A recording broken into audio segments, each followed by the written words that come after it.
Bom, pessoal, vamos dar sequência mais à aula. A aula passada tive um problema com a internet. Vamos tentar fazer uma recuperação da primeira aula agora. Essa matéria aqui é a continuação da importância das águas subterrâneas. Agora nós vamos falar sobre a importância das águas subterrâneas, mas com relação aos seus aquíferos, né? E os aquíferos nada mais são do que onde ficam acumuladas águas subterrâneas, tá? Depois, então, dessa aula aqui, nós vamos fazer a última atividade, que vai servir não só como a colocação de presença de vocês, mas também como notas, né? Essa é a terceira atividade, cada uma vai valer 3,3. Então, fez as três e fez correta, MB, né? Fez aí mais ou menos, cai para R. E não fez nada, é o I, além das faltas, tá?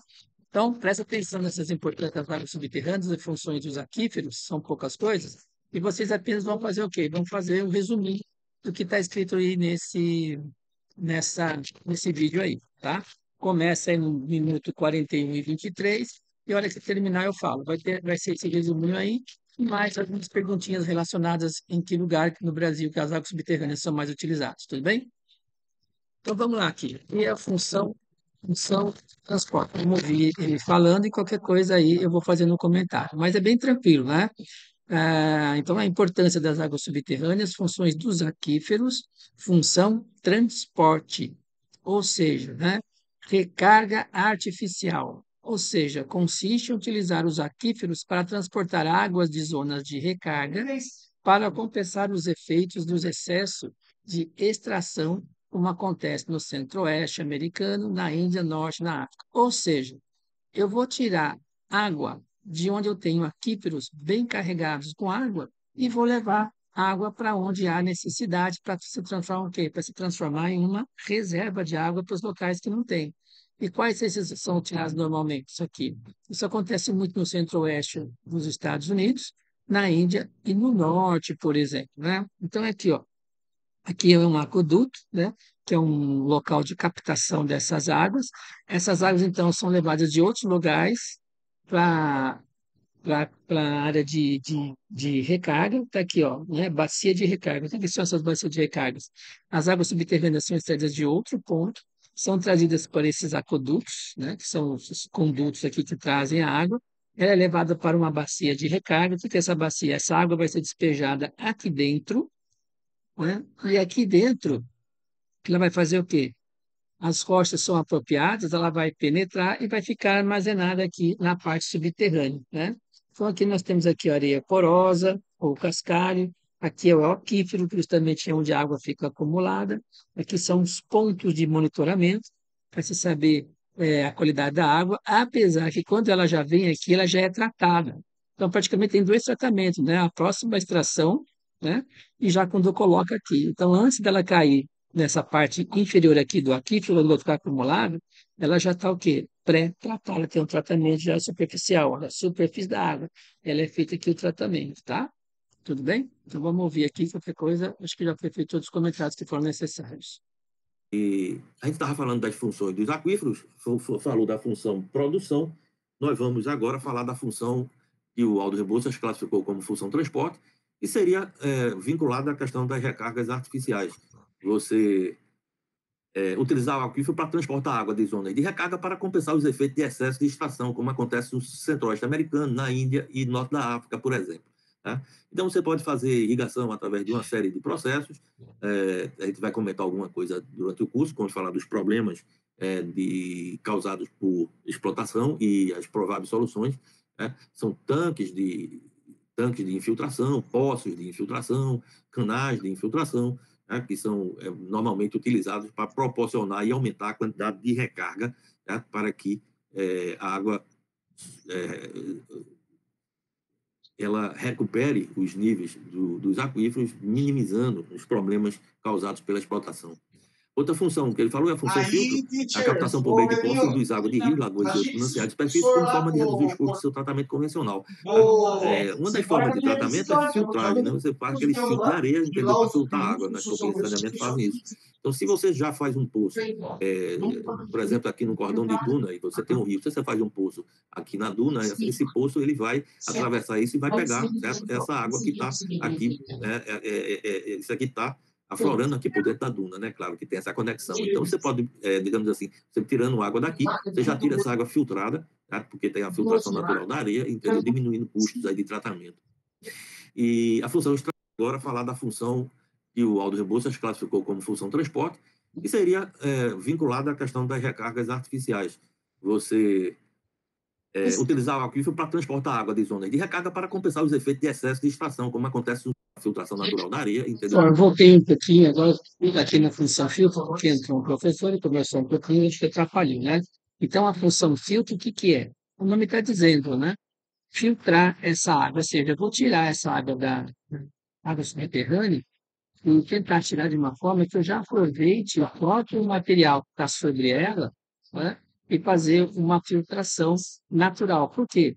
Porque você tirar a água e filtrar essa água, ela vai ficar, você vai ter gastos necessários. Então, por exemplo, ao invés de eu pegar essa água aqui, que está já sem areia nenhuma, o que que eu vou fazer? Eu vou fazer justamente uma furação e tirar essa água, bombeando essa água aqui, através do quê? Da própria parede de areia. Por quê? Porque essa parede de areia vai servir como filtro. A areia é um ótimo meio filtrante. Por quê? Porque as partículas são muito reduzidas, são muito pequenas. As granulometrias são muito unidas. Quando eu começo a bombear essa água para tirar essa água daqui, a própria areia vai servir como uma função de filtrante. E é mais barato fazer isso aqui, filtrando aqui, do que eu tirar essa água daqui e depois fazer a filtração, mesmo eu fazendo o bombeamento necessário aqui, que muitas vezes, dependendo da quantidade de aquífero aqui, se a pressão for grande, ela vai o quê? Jorrar naturalmente.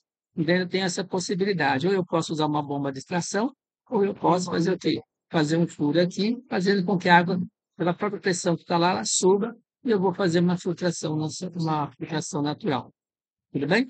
Então, isso é a função filtro. Captação por meio de poços induz águas de rios, lagoas e outros mananciais de superfície como forma de reduzir os custos do seu tratamento convencional. Então, eu posso tirar essa água de rio, lagoas e qualquer outro tipo de manancial, outro local que tem um acúmulo de água. Diminuindo custos aí de tratamento. E a função estratégica, né? Agora aqui é outra, né? Função estratégica, né? O que vem a ser a utilização dessa função estratégica aqui? É a utilização do método de ACR, recobrimento de recursos para abastecimento da cidade. Você faz a recarga de forma artificial para controle da interface marinha e regularização da descarga de base dos rios. Ao mesmo tempo que você está regularizando aqui uma quantidade de água que vai cair no mar, porque todas as águas vão desembocar no oceano, então você faz o quê? Você faz um controle dessa água para ela não vá totalmente para partes marinhas e ser implicada pelas próprias águas na superfície e você aproveitar. Então, é aqui, ó, né? Você pega essas águas de lago, lagoas, que vão, por evidência de chuva, né? Quando exerce, principalmente nessa época. Quando ocorre o excesso de chuva, lagos, lagoas, mananciais vão ficar enriquecidos com água. Então, o que você pode fazer? Ao invés de deixar toda essa água percorrer para o mar, você pode fazer condutos, como no caso da outra explicação, e levar isso aqui para fazer um armazenamento em locais onde, nas épocas de estiagens, tem cidades que ficam sem água. A outra vantagem que ele faz aqui é que, além de ele captar essa quantidade de água de chuvas em excesso, ele já faz o tratamento prévio aqui para deixar armazenado aqui, ó, aqui para o de armazenamento. E a hora que chegar para a época da chuva, vem a época da seca, e o que acontece? Aí você pega, retira essa água que está armazenada e já está limpa, né? E leva para as cidades para abastecer essas cidades. Então, para abastecimento de cidades, fazer a recarga artificial para controle da interface marinha. Por que artificial? Porque vem da chuva, né? Ela não vai cair naturalmente aqui. Isso aqui é conduzido para certos locais apropriados. Lógico, você tem um estudo aqui geológico já para saber se existem condições. E muitas vezes você tem, né? Então, se aproveita. Tudo bem? E aqui, ó, é a quantidade de água que vai cair no mar. Então, você aproveita e faz a regulagem aqui para aproveitar o máximo possível dessas águas aí. Tudo bem? Essa, então, é a função A estratégica. utilização do método ASR, esse é um método específico de recarga artificial para abastecimento de cidades. A ideia desse ASR é a seguinte: você pega o excesso de água que tem no período chuvoso, tá? Você, por exemplo, tem um rio lá, um lago, entendeu? Que enche, que depois essa água vai correr para o mar, você vai pegar esse excesso e vai injetar esse excesso, certo? Vai captar essa água e vai injetar num posto de injeção, certo? E vai acumular essa água, certo? Vai acumular essa água em subsuperfície, tá? Na verdade, essa figura não representa exatamente o processo de ASR, porque quando você bombeia da fonte natural, que seja lago, rio, etc., entendeu? Ele passa por uma estação de tratamento, certo? Então, essa água, ela antes de ser injetada, certo, no poço, ela é tratada, certo? Ela é tratada onde os sólidos de suspensão são reduzidos praticamente a zero, isso é um fator importantíssimo por conta dos problemas de colmatação da zona filtrante que ocorre quando você faz injeção de água. E aí você injeta essa água tratada, você vai criar um bolsão de água doce tratada aqui dentro do aquífero, né? E como o movimento da água é muito lento, esse bolsão vai ficar estanque. Claro que vai ter uma zona de transição entre esse bolsão de água que você infiltrou e a água natural do aquífero. Essa zona de transição é perdida, mas aí quando chega na época da estiagem, certo? Você vai bombear esse poço. Normalmente o mesmo poço que injeta é o mesmo poço que bombeia, certo? Por uma questão de diminuição de custo. Você vai bombear essa água de volta e vai distribuir ela diretamente na rede de distribuição, porque essa água já foi tratada, né? Já passou pela estação de tratamento. Isso é feito em vários locais no Canadá, é feito nos Estados Unidos, tá? E esse ASR. Então, a função estratégica seria exatamente essa: você reserva água, entendeu, no período que tem, entendeu, para usar no período que falta. Tá? Outra função seria o uso da água, entendeu, para contenção de intrusão salina, certo? A gente vai ver isso com detalhes, entendeu, na aula sobre aquíferos costeiros. Outra função é a função energética, ou seja, Vamos lá, mais uma função, função energética. No Brasil, a função energética ela não é usada muito, principalmente porque nós temos boas condições de fornecimento de energia, né? As grandes represas que a gente tem, as hidrelétricas aí, né? Então, no Brasil não se usa mais. Essa função energética no Brasil, ela é utilizada mais para quê? Para turismo, né? Então, nós temos ali, ó, Poços de Caldas, e Araxá, que é muito movimentado, as pessoas vão lá visitar para quê? Para tomar banho, banhos termais, né? Que dizem que é bom para o corpo, né? E realmente é bom. Então, ainda temos aí Poços de Caldas e Araxá em Minas Gerais, no Caldas do Jorro na Bahia, Mossoró, Rio Grande do Norte, e tem outras localidades também. Então, no turismo, mas em outros países são utilizados realmente para gerar energia para acender lâmpada, luz, etc. Águas quentes, você pegar a água subterrânea quente e usar a energia termal, certo? Para várias coisas, entendeu? No Brasil não se usa muito para nada, a não ser para lazer. Então a gente tem vários balneários, entendeu? Poço de Caldas, Araxá, Minas Gerais, Caldas do Jorro, na Bahia, tá? Mossoró, e uso da água subterrânea no Brasil. O Ricardo Irata, que hoje coordena o CEPAS, o Centro de Estudo de Água Subterrânea, professor da USP, ele publicou agora, bem recente, em 2019, né? Ele, Etial, ele e outros autores, ele publicou essa publicação aqui, entendeu? Está disponível na internet, basta vocês procurarem, tá? As águas subterrâneas e sua importância ambiental e socioeconômica para o Brasil. Olha que título legal para você fazer um TCC de vocês aí, né? O uso das águas subterrâneas e sua importância ambiental, socioeconômica para o Brasil. Tchau, tchau. Mas acontece que dá até para dividir, né? Porque é muita coisa. Dá para falar só da importância ambiental ou só da importância socioeconômica, né? Que vai ajudar bastante. E olha aqui que interessante. Esse Irata aqui, que é um especialista também, um geólogo, especialista também em água subterrânea, ele avalia que existe cerca de 2,5 milhões de poços no país, dos quais 88% são clandestinos, e vocês não sabem o risco que isso acontece. Porque se você começa a extrair, fazer poços em todo a qualquer momento, sem que haja um controle, o que acontece? Tem que imaginar o seguinte, vou voltar aqui um pouquinho só para vocês terem uma ideia aqui do que eu estou falando. Aqui, por exemplo, ó, né? Então, se você tem pessoas fazendo vários poços aqui, né? Aqui é um lugar pequeno, mas vamos imaginar um lugar grande. Isso já aconteceu em Cajamar, no estado de São Paulo, ali pertinho de São Paulo. O que aconteceu? Existia um terreno calcário aqui, onde é propício para armazenamento de água subterrânea. Nós tínhamos água subterrânea aqui embaixo, então as pessoas nas suas casas começavam a fazer o quê? Poços. Poço para extrair água, né? Simplesmente para tomar água, usar no banho, sei lá, consumo humano, não é isso? Então, o que aconteceu? Muitas pessoas começaram a tirar água daqui de baixo. Agora, o que acontece? Se eu tenho essa água aqui, quem que está suportando esse material que está aqui em cima? Ó, é a própria pressão da água que não deixa você fazer com que esse material caia. Agora, você começa a fazer poços sem controle, todo mundo tirando, sem que não haja nenhum tipo de controle, vai chegar uma hora que vai acontecer o quê? Essa água que vai estar aqui vai ficar todo vazio, esse espaço que vai ficar vazio, e a resistência, cadê? Não vai ter. Então, qual a conclusão? Isso aqui tudo vai desabar. Foi o que aconteceu lá em Cajamar. Começaram a tirar indiscriminadamente as águas por meio desses poços e acabou fazendo uma cratera. Aí ninguém sabia o que era. Foi lá, foram feitos estudos, os geólogos do IPT e da USP foram lá e observaram que havia quantidade de água, as águas foram tiradas sem controle, portanto, resultado, caiu todo o teto aí, tá? Então, essa é a importância de você ter essas águas, essas extrações de águas subterrâneas, né? Feito de forma adequada e controlada, principalmente.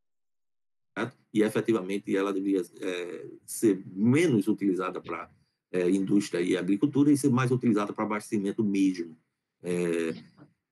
Para ter uma ideia, esse volume que ele avalia, né, que seja retirado atualmente no Brasil, seria suficiente para abastecer a população brasileira, que é hoje cerca de 217 milhões de pessoas. Tá? Uma taxa de 220 litros por habitante dia. Isso, Que é bastante, né? Nós vimos lá no começo que a taxa aqui para o Brasil é em torno da América que nós, é em torno de 60. Nós estamos aqui com 220, quase que 3 vezes mais a quantidade, né? E usa principalmente aonde? Abastecimento, a agricultura depois pecuária com 24% e a indústria 10%, ao contrário dos países desenvolvidos, né? Onde eles utilizam mais para a indústria e menos para a agricultura, né? Nós utilizamos mais para a agricultura pecuária do que para a indústria, ó, só 10%, porque é um país pouco industrializado, né? E abastecimento, que é talvez mais importante que na agricultura pecuária, por quê? Porque é uma água de melhor qualidade, então realmente é mais necessário que se use o abastecimento para consumo humano do que para a agricultura ou principalmente para a indústria, que trata-se de uma água de melhor qualidade. daria digamos assim, uma taxa bastante confortável, a taxa utilizada em média pelas companhias de saneamento. Dá para tomar aguinha de chuveiro, ou banhozinho de chuveiro e tudo aí, numa boa. Então, colocando o Brasil, que ninguém disse nenhuma opinião, né? Colocando o Brasil, certo? Dentro daquele quadro, entendeu? Ele tirando 17,5 quilômetros cúbicos de água subterrânea por ano, ele ficaria em nono lugar, certo? Seria o primeiro do grupo 2. Entre a Arábia Saudita, que teria o último do grupo 1, certo? E Indonésia. Ou seja, você vê que ainda mesmo considerando que existam efetivamente esses 2,5 milhões de poços e que essa água, esses 17,5 quilômetros cúbicos sejam retirados, que isso é uma avaliação, não está sujeita efetivamente a uma, digamos assim, mais ou menos, né? Ou seja, pode ser um número maior, pode ser um número menor. A gente ainda está numa situação ainda confortável em termos de produção de água subterrânea, não produz tanta água assim, a gente não extrai dos aquíferos tanta água assim. Então está na hora de começar a cuidar efetivamente, né? Cuidar de entrar com o processo de gestão para que na hora que aumente esse processo, aumente de forma consistente. Segundo a ANA, nos relatórios da ANA, E 36% a dos Agência municípios brasileiros são Nacional integralmente da abastecidos por Água. água subterrânea e 16 usam parcialmente. Né? Então, aqui dos municípios todos brasileiros, água superficial, 47% é água superficial, 36% água subterrânea e 16% misto. Então, a água subterrânea está aqui mais ou menos participando da metade do abastecimento de todos os municípios do Brasil, ou de forma total ou de forma parcial. Agora, esse abastecimento ele varia bastante com o tamanho da cidade. Municípios com população abaixo de 10 mil habitantes, ou seja, municípios pequenos, você tem um percentual bem alto de participação da água subterrânea, quase 50% no abastecimento, enquanto que para as cidades, certo, grandes, municípios acima de 500 mil habitantes, a água subterrânea, a participação dela é bem restrita e bem pequena. Nos registros oficiais, dos 172 milhões de brasileiros que têm acesso à rede pública de água, 30 milhões são atendidos por água subterrânea. Então, no Brasil, tem 30 milhões de pessoas que usam água subterrânea para o seu abastecimento. E aí eu boto uma frase do Irato aqui, que eu achei interessante, desse trabalho que ele publicou. Ele diz, ipsiliter, tá? Essa frase é dele: cidades dependentes do recurso subterrâneo são mais resilientes à estiagem e têm mais condições de enfrentar os desafios impostos pelas mudanças climáticas globais. Vocês entenderam o que está escrito aqui? Cidades que dependem do recurso subterrâneo, elas são mais resilientes à estiagem e têm mais condições de enfrentarem os desafios impostos pelas mudanças climáticas globais. Por quê? Por que mais resiliente? Elas têm mais condições. Ó, você está numa estiagem, essas águas estão armazenadas, estão no subsolo, é lógico que ela tem condições do quê? De sobreviver por mais tempo com essas falta de água, porque você tem uma reserva abaixo do solo. E também essas mudanças climáticas, né, que muitas vezes acabam provocando não só a seca, mas também até a contaminação de água. A gente conhece muito bem as chuvas ácidas, né? E então essas águas que estão armazenadas, obviamente, elas estão mais protegidas e, portanto, essas cidades têm mais condições de sobreviver a uma estiagem mais longa, né? Podia também fazer umas perguntinhas para vocês aqui, né? Quais são as cidades aí que mais utilizam água? São as cidades maiores que usam águas subterrâneas ou são as águas menores, né? Então, só não vamos fazer essa pergunta, mas só para responder.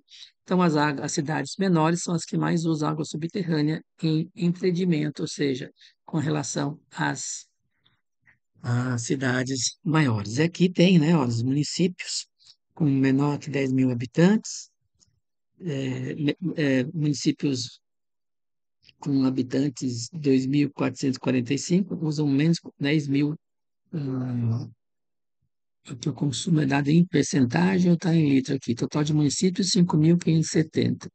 Águas subterrâneas em 2023, 36%, água superficial 23%, uma boa quantidade, quase empatada aqui de água subterrânea com água superficial, que, sei lá, a princípio eu acho que devia usar a superficial, né? Mas teve todas aquelas explicações que às vezes é mais fácil você usar a subterrânea e mais econômica do que usar uma superficial.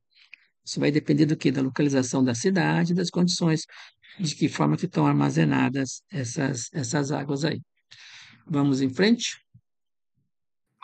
Isso é incontestável, né? Se você não depende de uma fonte que varia ano a ano, entendeu?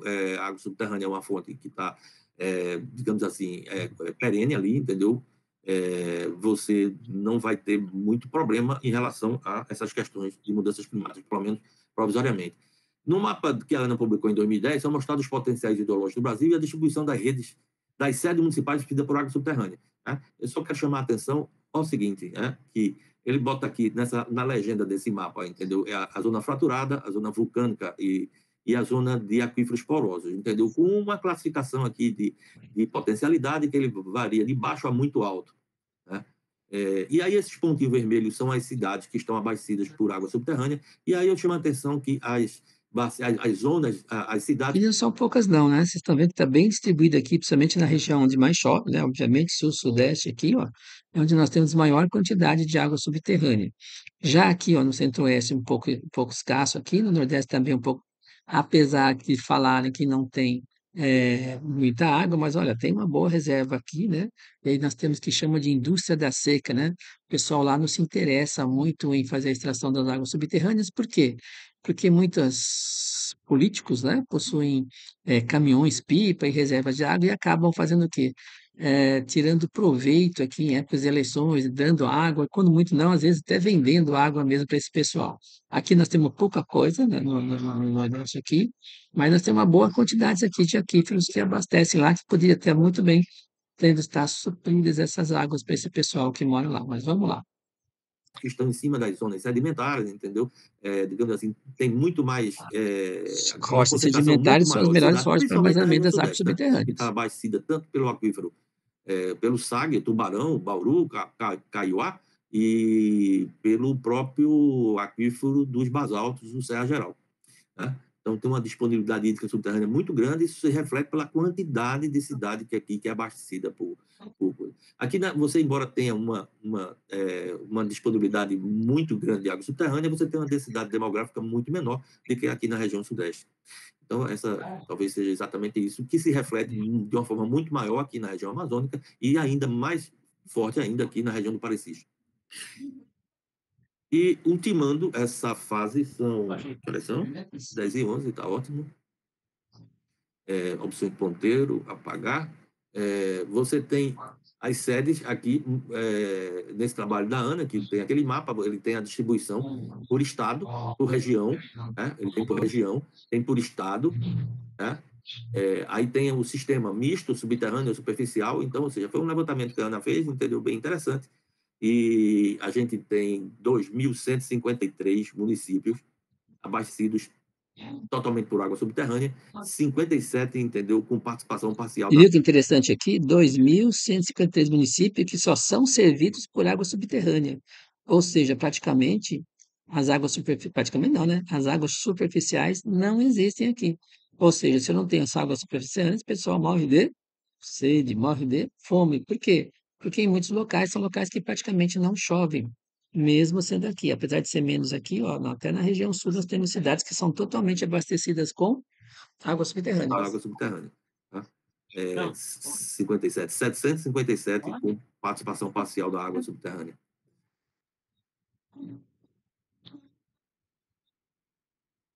Então, 39%, 40%, se você somar esses 757 aqui, entendeu? A gente fica aí em torno de... Vai ficar pau a pau, água subterrânea e água superficial. 50% do abastecimento hoje no Brasil é feito com água subterrânea, 50% é feito com água superficial, aproximadamente. A gente entra na parte 2, tá? São 10 e 12. A gente vai ver a visão global do ciclo hidrológico, Bom, eu vou vai parar entender o aqui conceito de bacia nessa nova hidrográfica aula e que ele depois a vai gente vai começar ver... aqui, que é o ciclo hidrológico da água subterrânea, né? A gente começar a entender aqui como é que se formam esse ciclo hidrológico, né? Como é que se ocorre a formação de água e como é que depois ele provavelmente vai falar sobre a penetração dessas águas no subsolo. Então, a parte 2 vai ser uma visão global do ciclo hidrológico, as bacias hidrográficas e a equação de balanço hídrico, que não é difícil, não. Mas o que acontece? Ocorre a precipitação, a evapotranspiração, que é a evaporação mais as águas que saem das plantas, ocorre o escoamento superficial e depois ocorre a infiltração, para onde que vai se formar o acúmulo das águas subterrâneas, formando aí os aquíferos, que nada mais são locais onde são armazenadas